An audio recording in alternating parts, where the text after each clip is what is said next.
busca de novas terras, os irmãos Orlando e Cláudio Vilas Boas aconselharam os Cuicuro a vir para dentro do parque, para não serem mortos nos conflitos. Hoje, eles vivem numa aldeia de 19 casas. São mais de 200 pessoas perto do rio Culuene. Cuicuro quer dizer peixinho bicudo.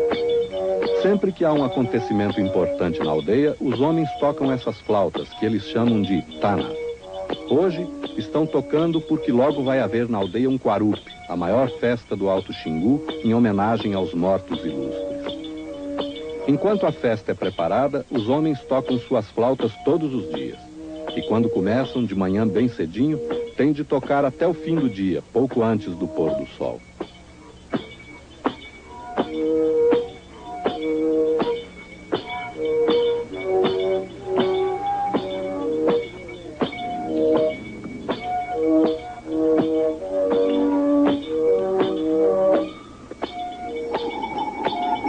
Quem são os Cuicuro? De onde surgiram? Como todos os índios do Alto Xingu, os Cuicuro não têm um deus, têm um herói.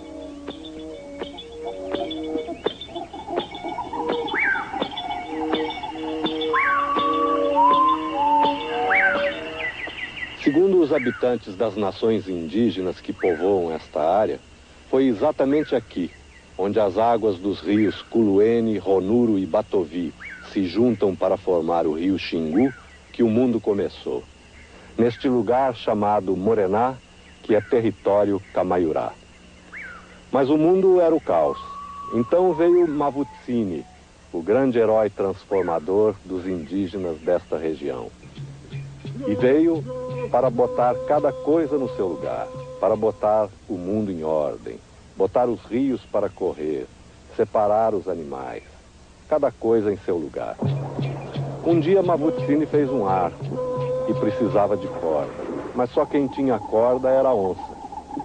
Então Mavutsini tentou pegar a corda da onça, mas ele foi visto e a onça ameaçou matá-lo. Então Mavutsini prometeu dar-lhe as filhas em casamento para não ser morto. As filhas de Mavutsini ficaram com medo e não quiseram se casar com a onça. Então ele pegou troncos de árvore e fez várias filhas com eles. Algumas também tiveram medo da onça. Uma morreu no caminho e só duas, afinal, se casaram com a onça. Mas uma delas foi morta pela mãe da onça, porque se recusou a comer um piolho. E ela estava grávida. Da sua barriga, a formiga tirou gêmeos, o sol e a lua. O sol e a lua, os gêmeos, queriam que a mãe voltasse a viver. Foram ao mato, cortaram um tronco de árvore e fizeram uma festa. Mas Mavutsini lhes disse que não adiantaria, ela não voltaria a viver. Isso só é bom, disse ele, para lembrar a mãe de vocês. E é por isso que até hoje os povos do Alto Xingu cortam troncos de árvores para encarnar seus mortos ilustres na festa do Quarupi. Depois de ordenado o mundo, o sol e a lua subiram ao céu. Atiraram uma flecha que se fincou no firmamento, e outra flecha que se fincou na primeira, e outra, e mais outra, e mais outra. Assim fizeram a escada pela qual subiram, e lá ficaram para sempre, deixando aqui embaixo o mundo dos homens.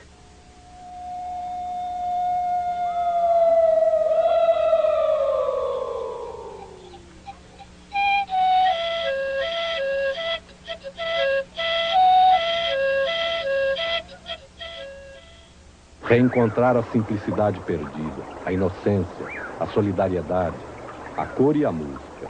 Nesse reencontro, detalhe a detalhe, risco a risco, surgirá o corpo do homem em sua plenitude plantado no coração da natureza, vivendo a utopia e contemplando o mistério. É assim o mundo do índio que não morreu no encontro com o homem branco, nem se degradou. É assim no Alto Xingu, e é assim no Baixo Xingu. Mas no Baixo Xingu, o grande herói já não é Mavutsini, é Ipreri, como conta Raoni, o grande chefe Tchucarramãe. Meu pai contava história antiga. Antigamente, que não tinha nem branco, como hoje que tem branco. Tem português, tem o português misturado com branco, né? Então, o meu pai contava muito história antigamente. Quem que nasceu primeiro foi a avó nós. A avó nós nasceu primeiro. O nome dele chama Iprene. Iprene é um homem, cabeça muito grande, né? Homem muito grande. Antigamente que não tem rio como hoje que tem Xingu. Antigamente que não tem como hoje que tem serra também. Antigamente que hoje, como hoje que tem mato, tem árvore, comida no mato também, bicho também. Quem que nasceu primeiro foi quando ele nasceu primeiro, ele fez rio, ele fez comida, ele fez tudo coisa que ele fez. O Parque Indígena do Xingu ocupa uma área de 22 mil quilômetros quadrados no nordeste de Mato Grosso, onde vivem umas 3 mil pessoas. Cortado na direção sul-norte pelo rio Xingu, suas terras são banhadas por vários outros rios. O Culuene, o Ronuro e o Batovi, que formam o Xingu. O Culizevo, o Manitsauá-Missu, o Liberdade, o 7 de Setembro e muitos outros. Estas águas incrivelmente transparentes são do rio Tuatuari, um afluente do Culuene. Na época mais seca, que vai de abril a setembro, ele parece um aquário. Navega-se em suas águas por entre cardumes de tucunarés e acarás, pintados e tracajás que se destacam sobre o fundo de areia branca. É uma natureza quase intocada, desconhecida dos habitantes das grandes cidades. Até algumas décadas atrás, todas as 16 nações que hoje povoam o Parque do Xingu eram de guerreiros. Hoje, todas as nações estão pacificadas, não se guerreiam. Ao contrário, unem-se cada vez mais em defesa de suas terras cobiçadas pelo homem branco. Uma das poucas lembranças dos tempos de guerra é este ritual do Jauari, conhecido por todas as nações do Alto Xingu. Antigamente, ele era uma dança de guerra. Hoje, apenas representa a guerra entre dois grupos de uma mesma aldeia ou entre homens de duas aldeias. E termina com uma dança belíssima, aqui mostrada pelos Waurá, um dos grupos mais preservados em sua cultura no Xingu.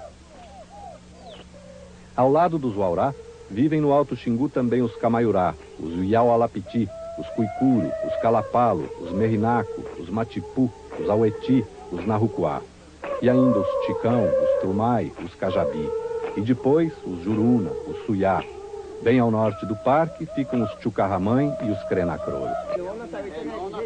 No Xingu falam-se línguas que pertencem a 4 dos grandes troncos do Brasil: Tupi, Aruac, Caribe e Gê. Dizem alguns cientistas que os índios aprenderam a falar imitando os sons dos pássaros. Talvez seja. Se aprenderam, aprenderam bem, porque falam muito. E todos ao mesmo tempo, como os Cuicuro que participam desta cerimônia em que se furam as orelhas dos meninos.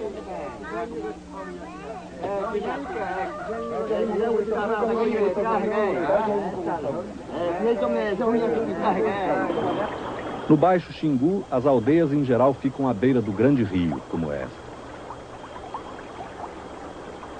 Já no Alto Xingu, por causa das cheias dos rios, as aldeias costumam ficar mais distantes da água, como esta bela aldeia Waurá, iluminada pelo pôr do sol esplendoroso das épocas mais secas, sempre seguido de noites claríssimas, coalhadas de estrelas.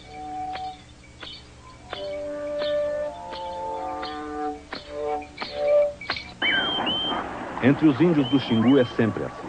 Tudo tem uma história, uma origem, e tudo tem dono. Os animais, os vegetais, as pedras, tudo. Ao contrário dos brancos, não há uma separação entre a natureza e o mundo do cotidiano, nem entre o natural e o sobrenatural.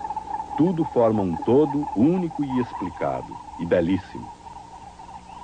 Os pássaros e os peixes que povoam os rios e a mata vão aparecer depois nas danças e nos cantos dos povos do Xingu.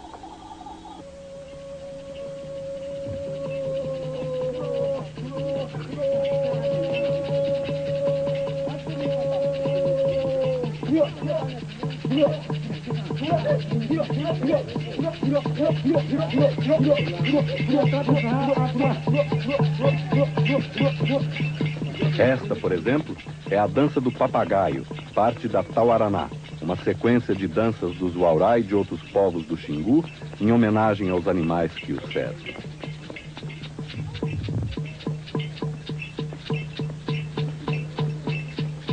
Mas acaba aceitando a polícia.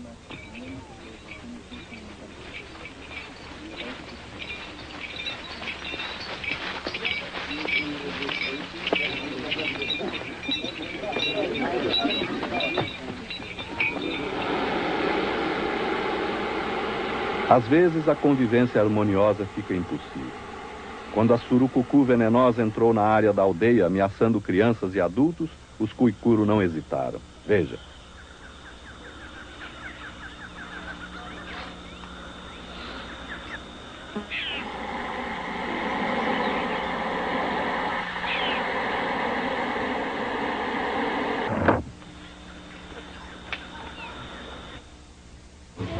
Nas aldeias do Xingu, as crianças participam de tudo. Não há separação entre a vida dos adultos e a vida das crianças.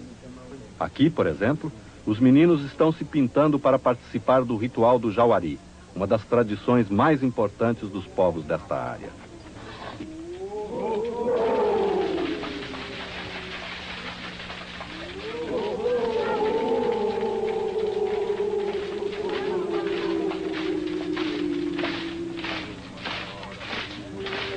O Jauari é um ritual em que a guerra é representada por dois grupos, de uma mesma aldeia ou de duas nações diferentes. Antigamente, todas as nações desta área eram guerreiras. Hoje, elas já não lutam mais entre elas.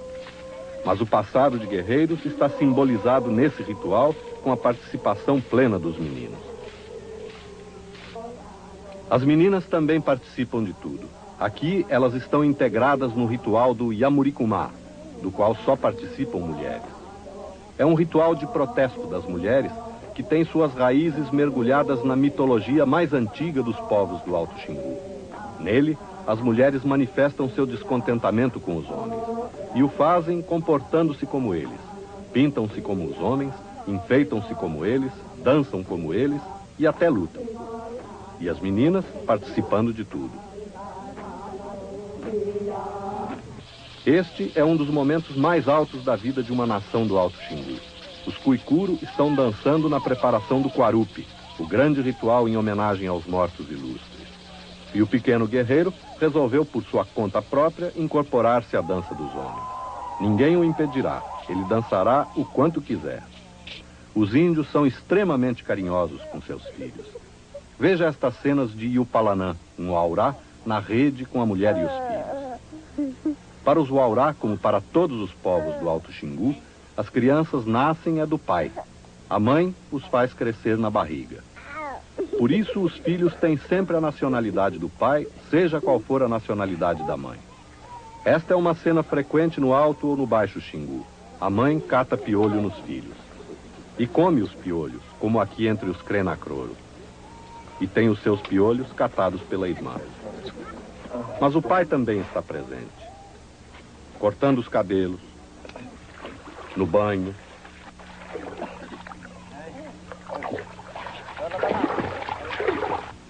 levando o filho a passear de bicicleta, ou mesmo interrompendo o trabalho se é solicitado pelo filho. Pai e mãe não gritam com o filho pequeno, jamais batem, seria uma covardia. Mas e pequenininho, filho assim de 1 ano, 2 anos, não. Pequenininho? Não bate? Não bate.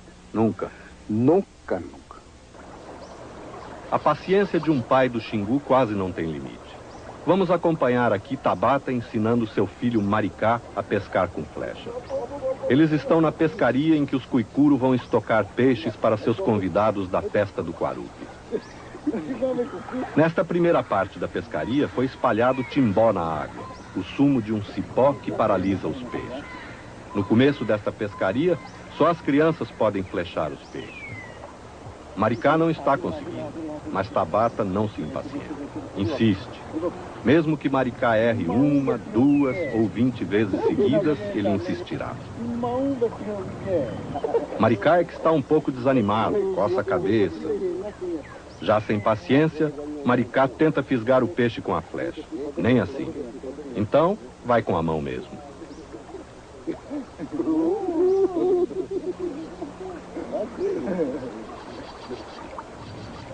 Agora a persistência de pai e filho começa a ser recompensada. Maricá acerta e tira o peixe.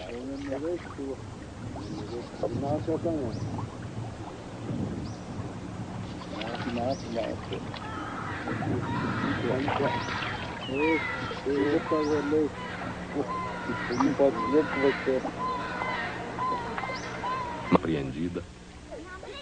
ainda que acabe picada por marimbondos. Pode sair de canoa pelos rios sem os adultos. Pode até atravessar pinguelas sobre atoleiros perigosos. Ninguém repreenderá uma criança por fazer qualquer dessas coisas sozinha. Uma criança do Xingu é educada para aprender muito cedo a fazer tudo sozinha, para ficar autônoma, para ser independente, e o mais cedo possível. Se não for assim, não terá condição de sobreviver naquele meio. Mas isso não quer dizer que as crianças do Xingu não brinquem, não tenham infância. Brincam muito até. Só que, ao contrário dos brancos, têm de improvisar seus brinquedos. Estes meninos, por exemplo, imitam na maior gaiatice os tocadores de flautas nos rituais. Mas é na natureza que as crianças do Xingu encontram seu maior... Uma vez por mês, na menstruação, quando a mulher não pode trabalhar por 3 dias, nem comer peixe. Jamais um homem ousaria dar uma ordem à sua mulher, ou vice-versa. Nenhum homem se atreveria a reclamar diretamente de sua mulher, ou ela de seu homem, seja qual for a razão. Podem até separar-se, mas não darão ordens, nem farão cena. Se o homem estiver insatisfeito com sua mulher porque ela não cumpre bem suas tarefas, o máximo que poderá fazer será dirigir-se à roda dos pajés e contar o que está acontecendo. E os pajés falarão com todas as mulheres ao mesmo tempo, lembrando-lhes quais são os seus deveres. Se é insatisfeita por a mulher, ela fará a mesma coisa. Relatará o problema aos pajés e se dirigirão a todos os homens. Fora do trabalho, os homens aparecem mais que as mulheres. Pintam-se mais, enfeitam. Segundo a tradição, muito antigamente, um dia os homens todos, menos um, saíram para pescar. Na verdade, queriam ir-se embora e deixar as mulheres, mas não tiveram coragem de dizer. Como demorassem a voltar, o homem que ficou na aldeia foi ver o que acontecia. E viu. Os homens haviam deixado crescer todos os pelos do corpo. Estavam virando bichos. Ele voltou e contou às mulheres. Elas primeiro foram pedir que os homens voltassem. Eles se recusaram. Então, elas decidiram assumir o lugar deles. Pintaram-se e enfeitaram-se como os homens. Puseram cocares, lutaram como eles e resolveram ir embora também. Antes, jogaram no rio todas as crianças, para que não houvesse mais mulheres para aqueles homens. As crianças atiradas ao rio viraram sapos, pentivis e socós. Depois, as mulheres chamaram o tatu e pediram que ele abrisse um buraco, pelo qual entraram e desapareceram. Os homens ficaram desesperados, porque não havia mais mulheres. Até que um dia, um deles conseguiu cruzar com uma anta. Desse cruzamento nasceu uma menina, da qual descendem todos os homens e mulheres. As mulheres que fugiram, diz a tradição, só gostam de namorar homens jovens. Mas para isso, elas os aprisionam e escravizam. No Xingu, alguns povos acreditam que essas mulheres transformaram-se nas Amazonas, da antiga lenda do norte brasileiro. E vale lembrar que alguns desses povos do Xingu falam línguas das mesmas famílias que as nações da área onde surgiu a lenda das Amazonas. Malacuiauá, um dos raros velhos desta nação, é o grande chefe dos Uaurá. É também pajé. Mas embora chefe, Malacuiauá jamais dá uma ordem a qualquer dos seus chefiados. Ele é um chefe sem poder, como todos os chefes das nações que povoam o Xingu. Nestas cenas que estamos vendo, Malacuiauá ensina seu povo a dançar conforme a tradição, nos rituais do camaleão e do Iamuricumá, mas não dá ordem. O índio do Xingu, como muitos outros índios brasileiros, não delega poder a ninguém. O chefe é o depositário, o conhecedor da tradição, da cultura, da experiência de seu povo. E por isso é respeitado, mas não dá ordem. O chefe é quem mais trabalha e mais sofre. Tem de ser o mais generoso, o mais conciliador e o que fala melhor, mas não manda. A Tamai está ajudando seu sogro a fazer uma nova casa.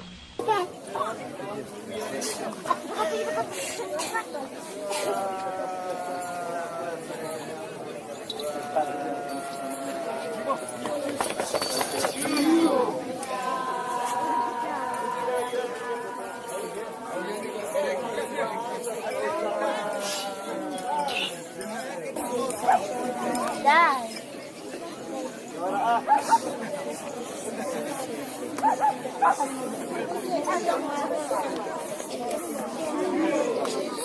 yang apa kok? Teklat kita apa?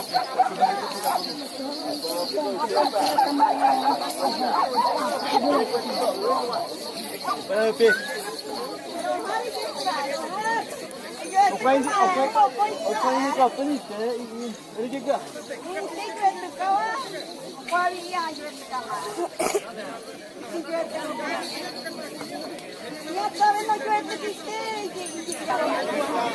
Primeira. Antes de cá, pôs aqui de cá, catua. Aqui do lado de cá, não pode. Não pode não não. Ai, fica no co. Não é tudo. Olha a dela tá pronto. मेरे के लिए वापस हमने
Si le coton est filé, ce n'est donc pas pour faire des vêtements, mais pour tisser soit les ceintures dont les hommes se parent pendant les fêtes, soit les bandes qui protègent leurs genoux durant les compétitions de lutte.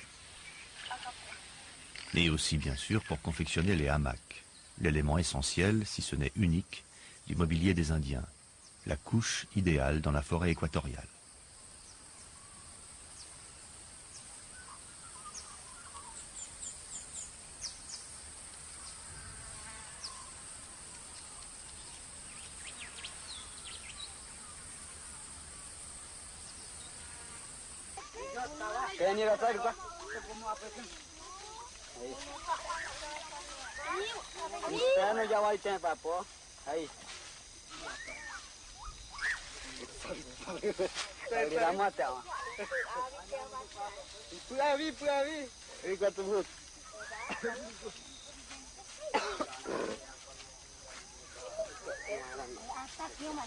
Peinture noire tirée des fruits du génipa, peinture rouge, des graines de roucou.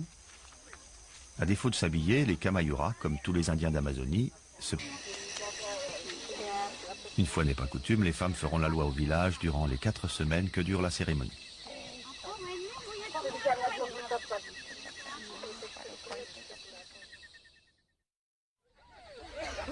Et tout leur est permis, même d'attaquer les hommes.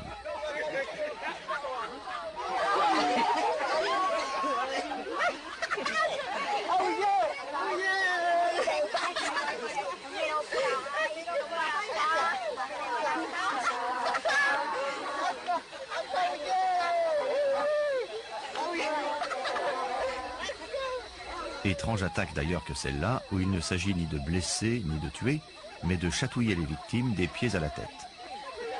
N'importe quel homme peut en être la cible.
Ya van en la radio, pero aku turiu mama.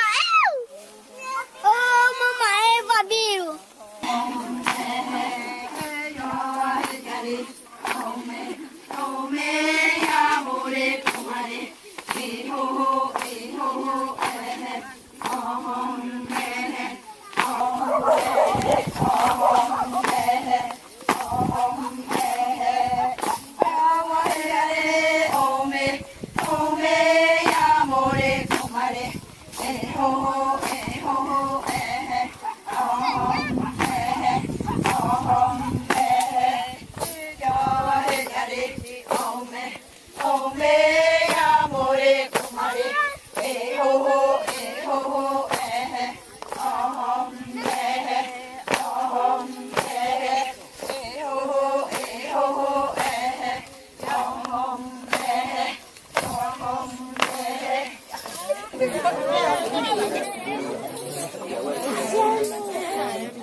Palingan dari kan?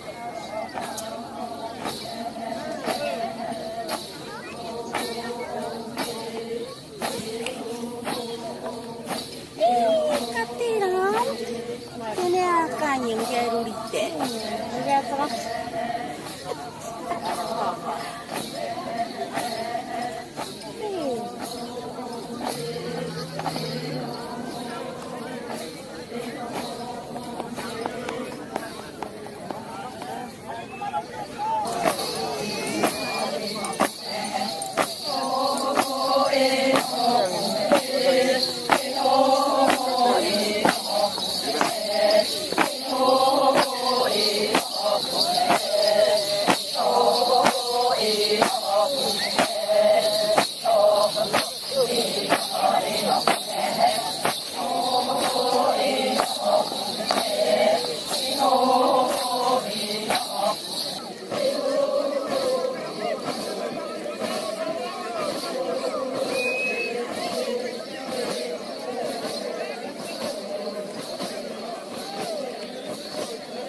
Susah palingan dari kan?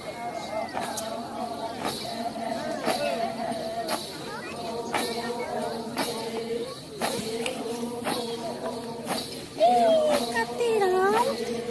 Ini akan yang dia rulite. Dia terus.